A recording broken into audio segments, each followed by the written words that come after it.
Hey, what's happening? Hope you're doing well today. This is Jerry with Wealth Dynamics. I help you do one thing in your life. I help you create wealth so that you can eliminate scarcity in your life and own your potential. Now, I want to talk to you today about what to do when the plan is not creating wealth. Okay, I hear this from clients sometimes. I hear it from people that are interested in my program lots of times.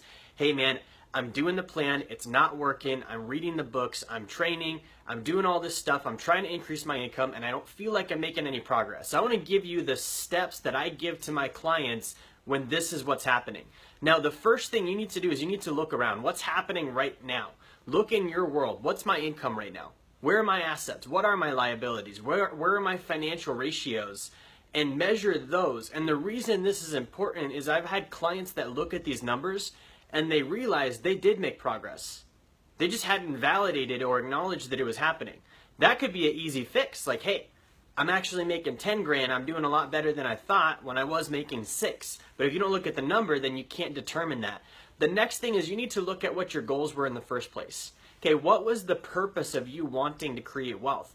Because sometimes we can get burnt out on just the grind and totally forget, why are we doing this in the first place? Okay, you don't want to just go create wealth. Like, what are you going to do with it? What's life going to look like? What's your real purpose behind this? Find the why. If you find the why, then things become easier and you get excited again, but it's easy to lose that. That even happens to me, okay? Now, all of these goals you have, they have targets as well. So you got to look at your targets next. Like, what are the targets that I set up? And am I actually going after those? Because a lot of times what can happen is when things don't feel like they're working, it's easy to make the target worth less. Okay, to actually make the target vain, to reduce its value, okay? By saying, oh yeah, that wasn't actually what I wanted to do, or this wasn't as big of a deal, and you start making sense of and justifying why the target wasn't important, and really what you're trying to do, subconsciously or consciously, is find reasons to quit.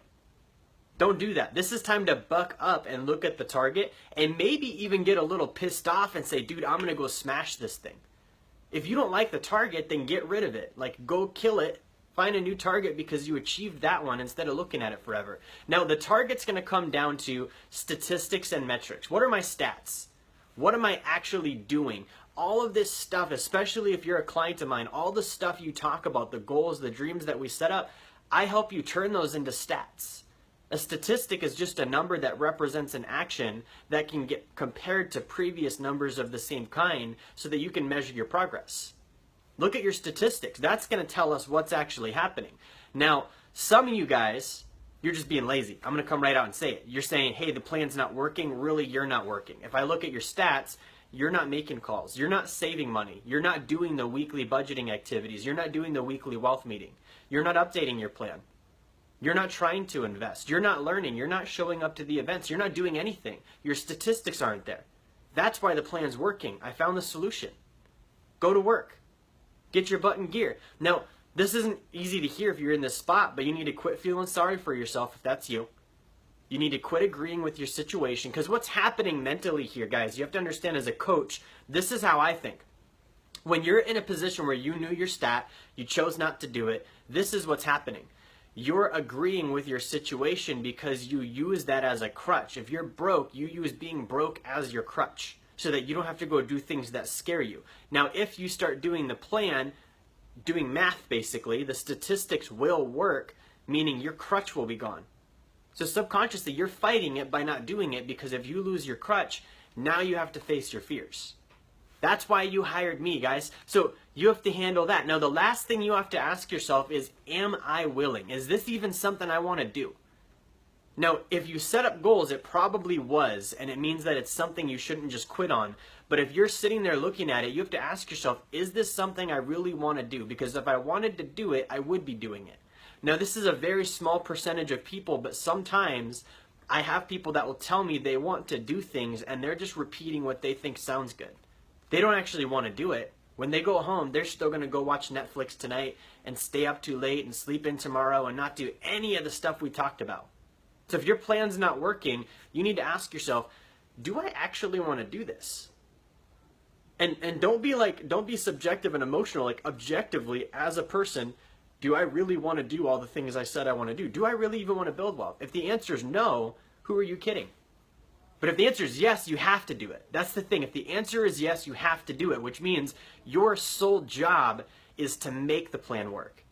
The plan isn't working because you're not making it work. It's math, numbers, and ideas. Of course, all of those things in a vacuum work, but you're the extra ingredient. So if your plan is not working, what are you doing? What aren't you doing? What should you be doing? What could you be doing? That's what you should be asking. Hey, thank you for tuning in. I wanted to hit this today because I know that it's easy to maybe lose some steam and forget what this thing's all about. So go back and rewatch this. I'm going to drop my article in the comments so you can read up on those points. If you're interested in becoming a coaching client and getting on a plan that works, reach out to me.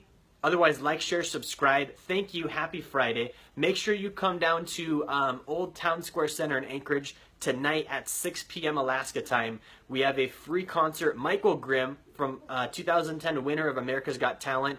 He's going to be singing, putting on a free concert to create awareness for Operation Reborn, my nonprofit. Make sure you come check that out. Thank you again. Have a great Friday. I'll talk to you soon.